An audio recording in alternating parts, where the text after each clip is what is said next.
Welcome to the Worship Leader Toolbox podcast. It's our mission to help equip worship leaders and teams as we faithfully serve the local church. My name is Clint, and along with Tim Price, we are excited that you are joining us today. Hey, Clint, it's good to get back together again for the Worship Leader Toolbox podcast. And for this one, we'll change the flow again so nobody gets bored. How are you doing? I'm doing pretty good. Just got back from vacation a few weeks ago. Had a nice rest and ready to jump back into ministry life. Me too. Yeah. So where'd you go? What'd you do on vacation? Well, we were gone for 2 weeks, actually. We went to a holiness camp, which was definitely spiritually refilling, nurturing, whatever the word I want to think about right there is. It was definitely something that I needed. And the second week we went camping, actually, and just kind of unplugged from the world. And it's amazing the fact of, like, I was at a place where I didn't have internet, and phone service was spotty. So I just kind of threw my phone in a drawer, and it was just there for 5 days, and it was magical. Any big takeaways from not being around your phone for 5 days? Get rid of it. Not really. But the biggest takeaway about you were with your family, so you had plenty of stuff going on. Yeah, I was with my family. I wasn't just like, in a cabin by myself or anything like that. But the biggest takeaway is that, man, oh man, how crazy is it that we become so dependent on these little devices, Yep. Yeah. I found myself, like, when I got back home, I was sitting there, got the kids to bed, and my wife and I were sitting in the living room, and I just, like, picked up my phone and just, like, opened up whatever and was, like, flipping through it. And, I was talking to Tina, and Tina's like, "Are you looking something up?" And I was like, "No." And she's like, "Well, we were talking." And I was like, "Yeah, I don't know why I'm looking at my phone right now." So, yeah. I think definitely happens. Yeah, so being able to unplug and pull away from your phone is... I need to do like a phone fast again. Just taking off a few apps has helped a lot, but yeah, just sometimes I take off Facebook app and I got to put it back on to do a live event and then take it back off for the next week and back and forth. But it's so easy to download. Yeah. But not easy enough to warrant checking Facebook for a brief moment. Yeah. Well, we just got back from vacation too. And where'd you go? Nowhere. We just sat at home. Nice. Yeah, the word staycation, I don't really know if I like it or not. I'm not sure if I'm good at it, but I tried to not do stuff. But we did take a few like trips and just go here and there. Yeah. Found a lot of adventurous things. I actually made a list of them I'm going to send out in our Harvest newsletter. Oh, nice. Just all the places we found. And I'll put it in the show notes here too, just for giggles. Yeah. But you'd have to almost be in this area to think it's neat. But like we went to the first state capital of Illinois.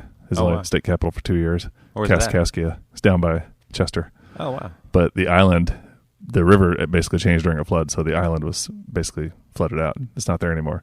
But they still have a bell on the side of, on the Missouri side, but it's still the state of Illinois. Yeah.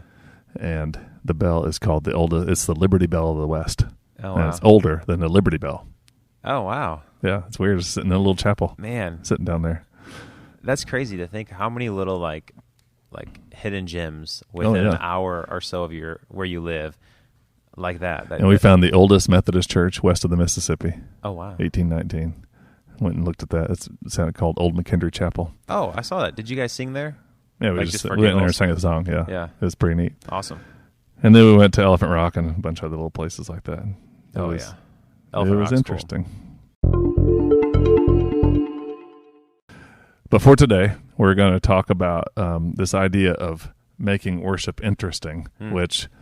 We have a random list from the blog post for the day that we're recording this, and we may just talk a little bit about each of these. Yeah. But also just the idea that we've really got to work to make some things interesting because we are still in the midst of 5 months, 6 months into half people not being at church and only a handful coming, and then a new mandate, at least in our area, that you can't have more than 25 all of a sudden when we had a big plan to open back up, and one weird thing after the next, and everybody's dealing with it. Yeah. And I heard somebody say that you no longer in ministry talk about digital or physical, you talk about fidgetal. Fidgetal. So it's like both of them together, and just how important it is to connect with people that are here and make it solid and good presentation. I mean, we're sitting in our sanctuary space right now doing this podcast, but then the idea that at the same time, simultaneously making it great, good blend, good mix, good everything for all the Facebook land and YouTube land.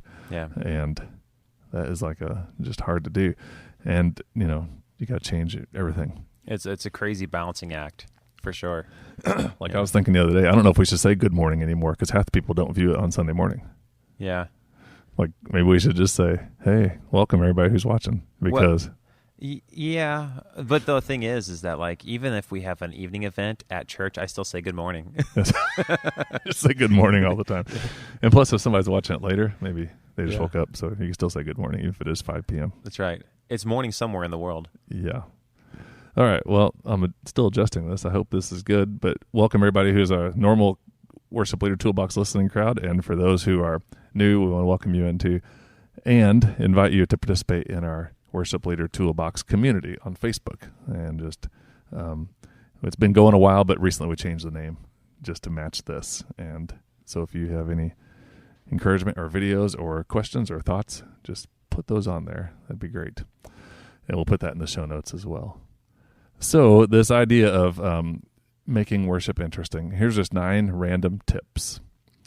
And to start with, the one we worship is never uninteresting. But from a practical standpoint, it's easy for worship leaders and teams and the structure itself to get into a rut. So it really does happen to like the best of everybody. So because God's creative and because we have an opportunity to, grow in that, we want to be and do all we can to dive into this deep well and allow that creativity and interestingness and fun to show up in worship. A groove in music, obviously, is when it's really feeling right and good and everybody's with you. Yeah. And a rut is when everybody's like, we've done that before. Mm-hmm. Here are the 9 little tips to just bring about more fantastic stuff in worship. Are you ready, Clint? I am ready. Okay. So here's the first one. Desire for it to be better. And here's the big question. Is there some sense where sometimes worship leaders feel like it's wrong to have an ambition for bigger and better worship, more creative? I mean, that's like sometimes do we feel like we shouldn't have that kind of ambition? Well, I disagree with that statement. am I allowed to say that? Yeah. I think that we should want to bring our best to the Lord. And now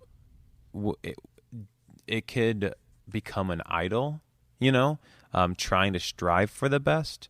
And we also need to think in the context of our church, what is the best? Because if you look at the story where Jesus is sitting at the temple watching people give their tithes to the church, he sees all these people bringing a vast amount of money that they have, and this little widow comes and puts 2 little coins in. He pulls his disciples together and he says that, basically something along the lines of like that she has given more than them because she has given everything. So just because what you're giving might not be as fancy as some kind of like mega church with, hundreds of $1,000s of stage production, but if you're bringing it all to the Lord, isn't that what matters most? Yeah. So. Yeah. So I mean, that's kind of what I was asking. Okay. I mean, can the you answered it well. I was just saying sometimes it may be hard for people to think about having a dream and an ambition for things to grow, because sometimes in ministry we feel like we need just to plot along. I mean, it's like there's a different, the word ambition is kind of a whole nother podcast probably, but what you just described, I mean, that's true. Like you give your best and you give it to the Lord, and you just have a desire just to keep improving that so that you can do ministry. Yeah. So, a couple little tips, and you can see this in the blog post, but the idea of taking on a posture of a learner to listen more and ask more and then listen. And then just like loving Sundays. And just that little change of on Saturday night saying, can't wait to, get up and get this thing going. Yeah. And I think it'd be awful if you felt like worship leading was it is your work, but it'd be awful if it was like a doldrum to have to get up and go to work on Sundays. Yeah. And so what are some thoughts about that, or taking a posture of a learner? How do worship leaders become learners of make it better? Yeah. Well, as you know, I forget who said this. You said it, but you were quoting someone else many moons ago, but you said to me, leaders are readers. Right. And I don't know who said that, or probably, I think everybody said it. Well, everyone said it, but where's the origin of that, but yeah, I mean, and, that's basically a different way of saying a posture of a learner. If you, kind of close yourself off to what and don't really want to expand on different forms of worship, how to even focus yourself in what your worship is, or just anything really. I mean, just being kind of closed-minded. That's a weird term to say right now. But you really need to be able to, expand your horizons. So I think that it's really important for people to be reading, things as management or team management. My mind is gone right now, Tim. Just reading books about leadership and managing people, but also how you can also help disciple those people, because that's really what your job is, to help disciple your team to lead the lead worship. So yeah, definitely need to be someone who's willing to learn and grow. Yeah, that's good. And that also breaks down the barriers sometimes of comparing to other churches. Yeah. If you go to a church with the idea you're going to learn from them, mm-hmm. then you can learn from any size church. Mm-hmm. And if the church is, larger, or the big church in the area, and you feel like, we're going to learn, it's a different posture. Going to learn, or watching their stuff, or attending this conference, or whatever is going to help do that. Yeah. And the weird thing about that is think about your church and where you're at. The people who are in your congregation that God's given you stewardship over to lead and nurture, they're at your church for a reason. So, if you decide to go down the road and look at church XYZ and take what they do and bring it here, well, now you're kind of missing on why these people are even at your church. They connect with what you're doing in worship or small groups or whatever it is. So all of a sudden, now you're losing everybody. Yeah. So that is good. All right. So one tip just to kick it off is mm-hmm. to desire for it to be better. And mm-hmm. every worship leader can have, that's free, just to increase your desire to make things better. Yeah. All right. So we may not hit all these because, any one of these could probably be a whole thing, but let's try this one. Try one new thing this week. Ooh. So what about a new instrument, or a new order, or a new flow, or a new arrangement for a song, or a new song altogether? So this mm-hmm. week we're doing a new song in worship that mm-hmm. we haven't done before. It's pretty common on the radio, but we're going to give it a try. And so we actually downloaded the track, even though... Oh, nice. I don't know if we need a track for that song, but we downloaded it anyway. Yeah. And so this may be pretty cut and dry. Try one new thing this week, but man, if you have that as a mantra and you do it every week, one mm-hmm. little tweak, that really adds up after 52 Sundays. Yeah. So. Yeah, and you said something here. What about new instrument? As worship leaders at your church, large or small, knowing a little bit on each instrument will help you to be able to bring up and nurture new musicians. Because just bass, for example, I'm primarily a guitar player, but I picked up the bass just because, I thought it was kind of neat, something to do. But since I know enough to be dangerous on the bass, whenever we're learning a new song, if I just take a few minutes to kind of learn that part, I can then show it to any bassist that comes on the stage and is mm-hmm. Oh, how does this part really go? It's oh, well, this is more what it is. Yeah. So if that makes sense. Yeah, that's good. So, yeah, new instrument. Mm-hmm. And I was also thinking when you started talking about that, even a new instrument, somebody can play a cello, and it may not even be from your church, but it might be a guest, mm-hmm. or somebody, a friend, or whatever. And that actually, though, leads us to the next one, which is invite new people to participate. So one thing is just invite new people that join your ministry. That automatically adds a new level of something different. Yeah. But, you might be in a church where you've either already got everybody you need right now, or you have tried and you can't find anybody in your church that wants to join. And so there's other ways to accomplish this, and that is by doing just that, bringing in a guest, or just, a friend that plays piano and wrote a song, or, something, that a new instrument. Or a couple weeks back during our outdoor church service that we have for this specific season, we had harmonica going for all three songs. And it sounded neat. That sounded great. And so it kind of like quickens people again. It's not the exact same instrumentation all the time. Yeah. So with this one here, it's kind of interesting. It says invite new people to participate, but if you're in a season where you're not finding people, the story you tell of church here, like, I don't know, however long ago it was, like, you needed a drummer, but there was no drummer, but you had a drum set up there on the stage, and then, like, after a few weeks, like, you had like two people who come up and like, hey, do you guys need a drummer? I play drums. And it's just like, it's like the field of dreams. If you build it, they will come. Like there's a framework for it. Like there's a spot for them. That's right. Yeah. So that's cool. And that really does pull people in. Mm-hmm. And we've been a guest musician in a zillion churches. Oh yeah. As Harvest. Yeah. And it is always interesting because it just, I remember singing at church earlier this year, and afterwards the pastor came up and said, so one of the chair people from one of our committees came up and said, oh, that was awesome. We need that all the time. And then the preacher's like, well, I would do it all the time if I could hire Tim Price. So it's like encouraging to me, obviously, but partly it's because of that guest kind of feel. Like it's new and different and fresh. And they don't usually do it that way. And and then as a guest on that end of it, you don't have to worry about tradition or anything. You just do your own thing. Yep. They don't care. You're just showing up, and it's not trying to like change their maybe rut, right? It's just you coming in as a special musician. That's good.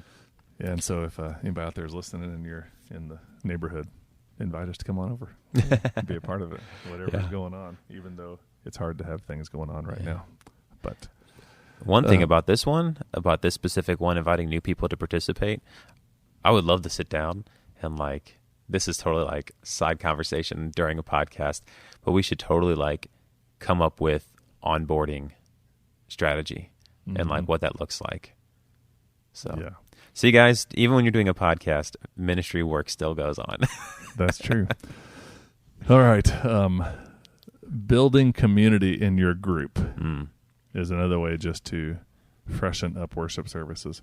And that's because of this quote that nobody's ever said: the group that plays together plays well together. I like the next sentence right here. Yeah, I just made that up.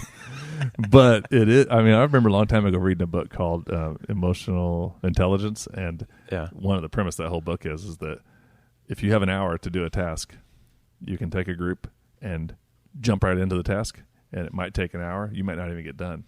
But if you take a group and take 10 minutes to pull yourselves together, connection, then start the task, you're more likely to get done because you have some sort of stake in it with the people you're serving with. Yeah.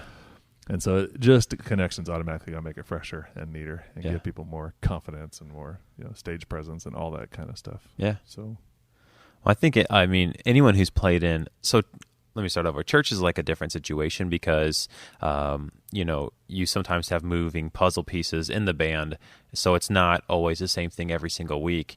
But for churches, where I was at before I was here, the band was the same members for, I want to say 5 years, right? So we had a strong community because we were always together. And you could tell in like how we played and how we kind of fed off of each other. And it was just natural. It was like we were like one functioning body, but like churches who have interlocking pieces, it's important to build that community with everyone because I think it's critically important to like, okay, I know Clint well enough that he always does this certain thing if he's going to go back into the chorus, even though we don't know it's coming. You know what I mean? Stuff like that. You kind of learn people's ticks. Yep. So, and you don't know that unless you know the person. So, Yeah, just the other day we had a guy on our worship team had to move all the way to the West Coast. And so we took, even in the midst of all the COVID stuff, we planned a little picnic outdoors after church. And so everybody came, sat in a big circle, sat around, and it was just something that simple. Everybody bring their own lunch, which is kind of sad. Yeah. And then we passed out ice cream afterwards. But oh, nice. That was really like a fun little community building thing, even though we were sad to see him go. Yeah. But we have talked about on the podcast, Clint, you've mentioned this at the beginning of some of these podcasts about giving away some of the resources at times. And this is one of the resources that we could give to you. If you're listening today, all you have to do is send us an email, Clint or I, and tell us that you rated the podcast and that you would like a free resource of the culture building conversation cards. And so disclaimer, I guess, transparency. We haven't actually been using these lately, but we did use them for a big season. Long time. You hit print, you print off the little sheets. There's 9 on a sheet. They're like the size of playing cards and trading cards. And we just cut them out, hand everybody one, and they're just little tiny things that have a question and a scripture and a thought, and just kind of lead your group, before worship, even 15 minutes before worship, just to have a culture building conversation. And that might help build community. So if you would like that, all you have to do is just send us a note and tell us you rated the podcast, and we'll email it to you. Or you can also buy it if you don't want to rate the podcast. You can just get on the shop and purchase it. Yeah, but come on, just give it a 5-star and get that thing for free. Yeah, that'd be good. So what about these last two? One is to invest in coaching and training. How hard is that? Is it a barrier for people to try to do that? Have you ever had like a official coaching or training time in worship, or has it been organic? Or so I won't go into the story of it all, but my experience in worship ministry and becoming a leader was thrusted upon me and was very trial by fire, and I was like in that such a situation for a handful of years. I learned a lot. I also made a lot of mistakes, and I, hindsight 2020, I would have really benefited from coaching or training in that. I mean, I'm not saying that I don't now, but in that season where I was like fresh worship leader, I would have benefited, and so would have the church, from coaching or training from a mentor. I didn't have that. I was kind of just doing it. I was reading different magazines like the Worship Leader magazine when that was out and stuff like that. I would just try to like find bits of information. I wasn't in the podcast then. I don't even know if it was a thing then. But yeah, I was like, just trying to do what I could, and I made a lot of, interesting choices, a lot of mistakes that probably wouldn't have if it wasn't if I had someone training. So that is true. Like it behooves the church to figure out a way to get their people into coaching and training. Oh yeah. Spurts or ongoing either. Yeah. One. I mean so if you look at that season that I was there probably for about 5 years, where, I was kind of like, I wouldn't say stumbling my way through, but I made a lot of mistakes, and had the church that first year that I had taken over had invested, in mentorship or a few conferences, I could have seen the growth of it happen quicker, and over the long term of the church, really, could have set it for a completely different trajectory, honestly. It reminds me of the cartoon where the one guy's looking to the president of the company. He's like, well, what if we spend money on him, training him, and he leaves? And the president of the company said, what if we don't train him and he stays? Oh, that's so good. We went to the worship leader conference a couple years back in January. Yeah. What's that one? Worship leader. Was that Worship Together? Worship Together. Yeah. That was great. There was a lot of things that I wrote down and have implemented in the youth band that I oversee here. So yeah. And they also sucked me into molded in-ears, which is kind of, I don't know if it's hurt or helped, but I fell into the same realm. I went with a different company, but yeah, it's because of that event and hearing the spiel from that company. It's like, man, I do need these. So invest in coaching or training, and yes. You can do that in simple ways like listening to worship leader podcasts, and they're a dime a dozen in some ways, but there's some good ones, and maybe we should list some of our favorites on. Yeah, well, my favorite one is the Worship Leader Toolbox. You can check that one out. That's good. We'll list some others though, just in case. Yeah. And then the other thing is that they could be as simple as that, free, down to one time I did a 9-month, couple $100 a month investment in ongoing monthly training with a small group and a worship leader leading it. And so that's pretty neat too. Anyway, investing in training or coaching, it really helps you get a sense of the overall ministry, and you're not just like working on it every single Sunday, but you're every single weekend, but you're actually working, you're not just working in it, I should say, but you have this opportunity to see the whole big picture and work on it. So it gives you the perspective. All right, well, here's the last one, just to help engage in changing things from just being there to more fantastic, and that is to share your dream. And again, maybe this goes with the first one of desiring it to be better, but talking about your vision with the worship team and then building the systems to enlist others to help you actually do it. And so sharing your dreams for worship ministry. Where's the best place to even do that? Is it just hanging around with your worship band ongoing basis, or is it like writing it out or meetings or what? Well, I think that above anything else, if the worship band doesn't have a vision, one, if the worship band doesn't have a vision, you're kind of like, you need to start with that. Have a vision, but also have a vision that aligns with the church's vision. It's hard to be on a different page from the senior pastor and lead the congregation before he preaches, and you're like going in two different directions. You know what I mean? Yep. So like, I think the first thing you need is have vision for that. Do you think a vision is the same for every worship band, or the mission's the same and the vision based on your context or your... Yeah, I don't really know. I think it's probably different, because if you look where we're at now as a church, if we were to sit down and like write out our vision for the next, let's just say like a 5-10 year vision, that would be significantly different than when I came on board here 5 years ago, right? Yeah. So I think, vision, as you go and like kind of like achieve those goals of the vision, you need to revisit and revision. Yeah, revision. Is that what I'm looking for? Yeah. Kind of like have revisioning sessions where, what are we trying to do? What are we trying to accomplish here? How are we leading people? How is what we're doing properly leading people into the presence of God and worshiping Him? Yeah. So, and there's so much that's involved in that I think each church is just radically different. Mm-hmm. That's good. All right. Well, we're going to wind this down because we're at 29 minutes exactly. Oh, wow. And look at that. Thanks for joining me today. And